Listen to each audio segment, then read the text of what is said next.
tümörlerinde mütləqdir ki, bu Frozen çalışması olsun.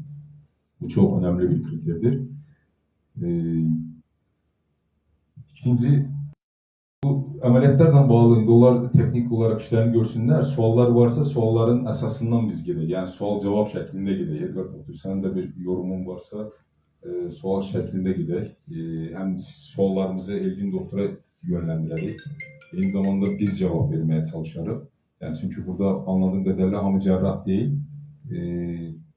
Medikal onkologlar da altta doktor diyesen üstünlük teşkil ediyor. Yoksa ona göre size de maraklı olsun diye.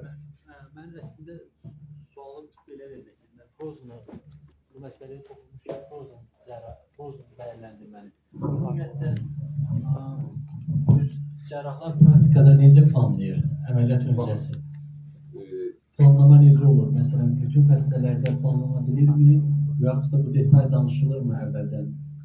Bu hamısı junction tümörün tipine bağlıdır. Yani junction tümörlerinde eğer mesela kardiyo Z çizgisinin mesela proksimalında bir tümör var ama tam veya orada yerleşir.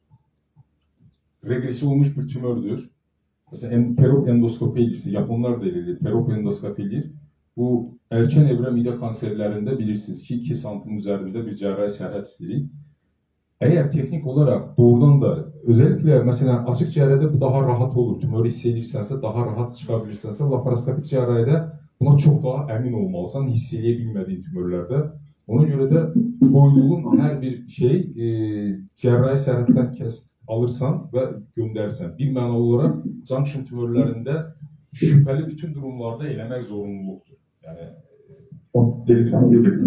klinik esasda değil de klinik esasda ama her zaman uygulayabiliriz mi? Teknik olarak bildiğimiz o veya Niyazi Doktor'un teki tümörlerine standart omentoktomi edirik dediğimiz şeyler olur.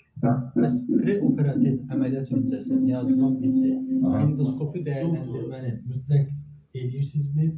Mütləq edirik. Bunu nəyə görə soruşdum? Çünki ən istəmədiyimiz senaryo nədir? Frozen'da intraoperativ cərrahi sərhəd negativ deyilir.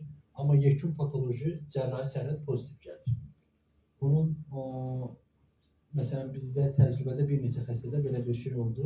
Hətta endoskopi ilə əvvəldən cərrahi sərhəd planlaması edilmişdir həmin xəstələrdə. Və patoloqlar da orada belə bir yorumla dedilər ki, bəzi xüsusən də ədəbiyyat da bunu deyir, gradius tümörlərdə, daşlı yüzük üzərlərdə, daşlı yüzük üzər komponenti, kohesiv komponenti olan tümörlərdə mukozal tümör cavab verir, görsənmir. Və submukozadan tümör devam ediyor. Kesinlikle. Bir de her şey gerçekten de hasta bazında değerlendirilir. Mesela ben bir ganyan hastam vardı. Biz ona yani junction tümördü ve invazif bir tümördü. Hem ganyan hasta hem gider kesmemezliği vardı. Hatta yazmacalı ona bir tür yazıcıvan vermeye çalıştı falan. Hatta düşündüğü jejunostoma aşağı falan nutrisyona girdi. Öz dostumuzun da birisiydi. O hastada mesela arı bir rezeksiyon eləmiş olduq. Yani acil şərtlərdə elədik. Maksimum bəli Elgin. Eşdirik. O efektif olsun diye bu yer ayarını yani endometriostomini klipslə işarətlər dışarıda koyacağım. Ona göre bir işaret koymak. Proksimal kısaltısına. Sonra merdanik bölümden konseksiye bir kozla gönderir. Göbek üstü orta azı 5-10 santim. 5-7 santim kestirmeden saracağız. Anastomumuzu koyacağız, yer bacağında. Özefa koyayım üstünlük ise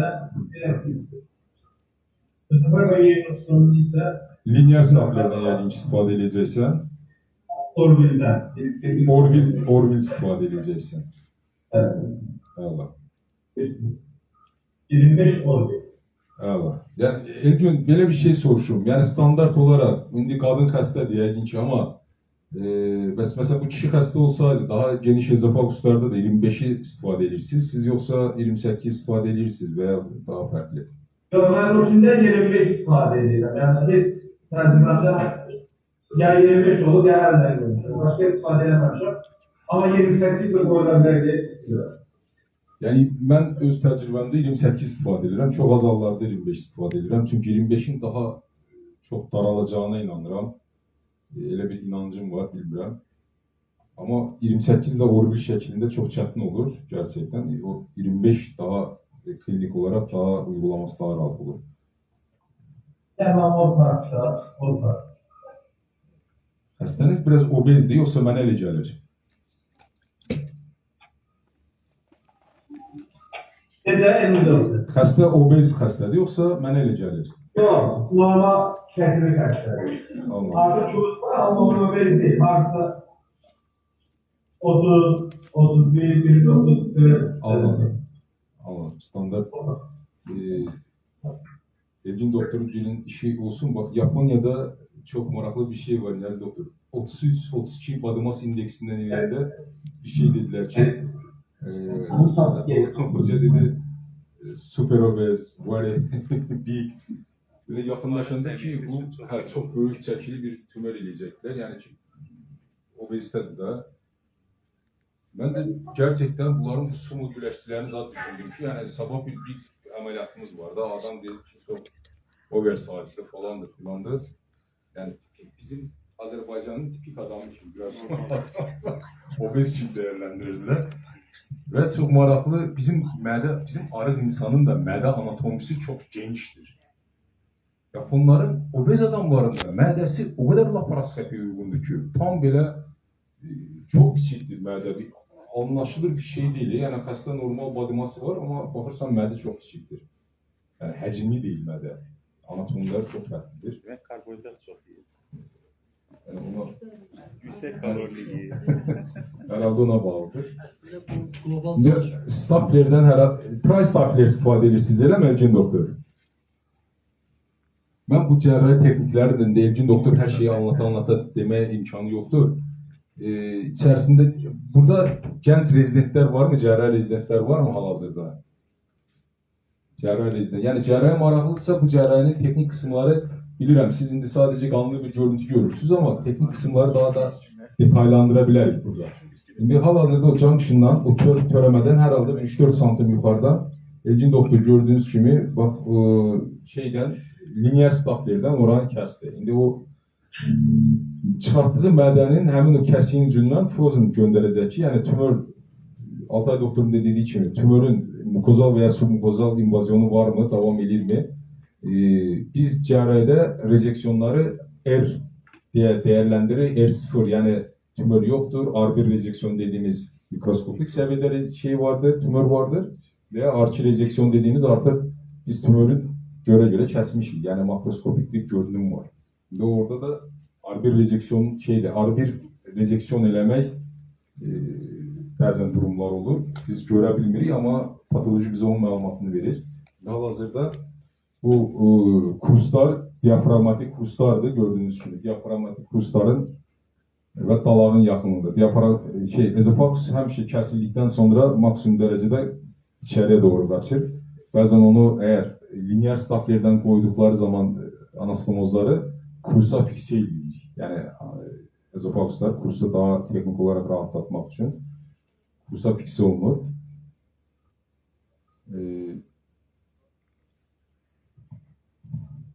Bilmiyorum, ben bir fikir bildirsem olar. Tabii buyurun.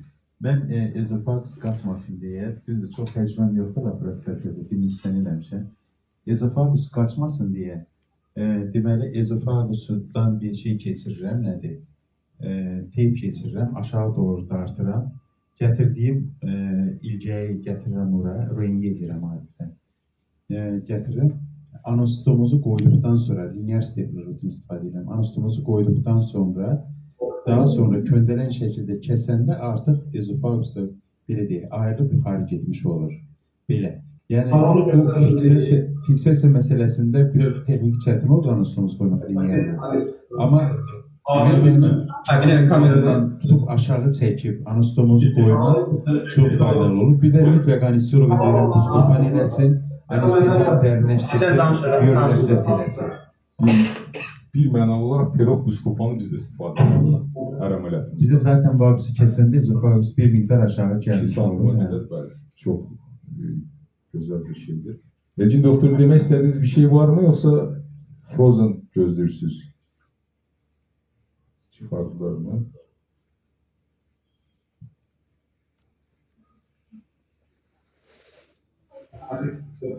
Evet, Emir Doktor. Eşitdir. Görürsünüz bende. Bəli. Elimde yok. Şimdi ben bunu Korea stiliyle, yani tersen sağında durmanla gitmeyi bir sağında burada. Burada sol tarafta ise birinci asistent durur. Sonra Korea durur. İşlerdeyse nezarete çarpı olarak işlerdeyse sevgiler. Mesela sen Asos vadeli sana karşı kontrol edilme, Netflix koyuna başka gayetiyle geldi.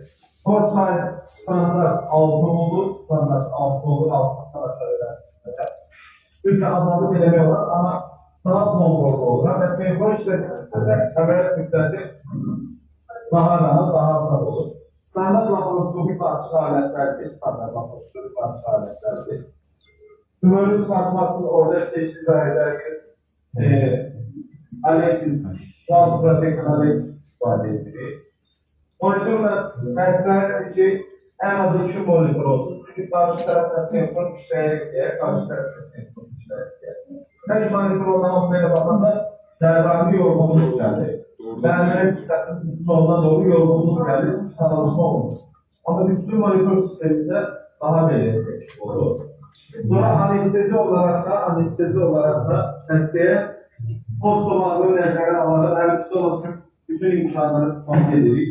Biz anesteziyologumuzdan Leyla Hanım Leyla Hanım'a ben bir şey görüyorsun. Epidural standart takırsınız bu ameliyatlarda. Epidural istifade edirsiniz mi standart? Yani böyle major vakalarda. Epidural standart istifadə edirik ama daha yaxşı olaraq anesteziyolog sizə daha versin.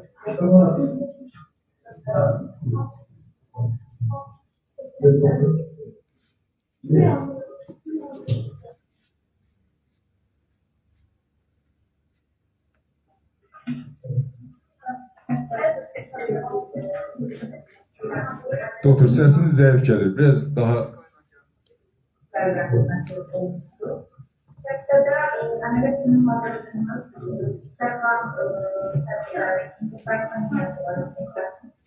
Dersleri mümkün askerlanmış, insan insan olduğu için insan dersler sağlayacaktır. Ama siz anlayan diğer idare etmesi olarak derslerin önemli rakamlar yapabilirsiniz. Bunlar doktor sesiniz çok zayıf gelir ve çok anlaşılır gelmir açıkçası. Yüksek danışın. Maksimum mikrofon. Yaxşı. Onda telefona fərqi olan verir. At oğlum. İndi gəlir səsin. İndi gəlir. Önər verdiyimiz masada xəstənin pozisiyasıdır. Bu pozisiyadan irəli gələrək biz hansı ağırlaşmaları yaşaya bilərik, onların profilaktikasını edirik. Məhz bu xəstə bu əməliyyatda baş yuxarı pozisiyasıdır. Bu səbəbdən də venoz durğunluq gözlədiyimiz üçün biz xüsusi kompresyon cihazlar tapmışıq aşağı ətraf venalarının durğunluğun qarşısını almaq üçün. Bununla da tromboemboliya riskimizi azaldırır. Xəstənin pneumoperitoniuma bağlı ciddi hemodinamik anstabilliyi yarana bilər. Bu səbəbdən biz davamlı invaziv monitoring edirik, təzyiqin kontrolda saxlayırıq və mərkəz ven basıncını stabil rəqəmlərdə tutmaya çalışırıq.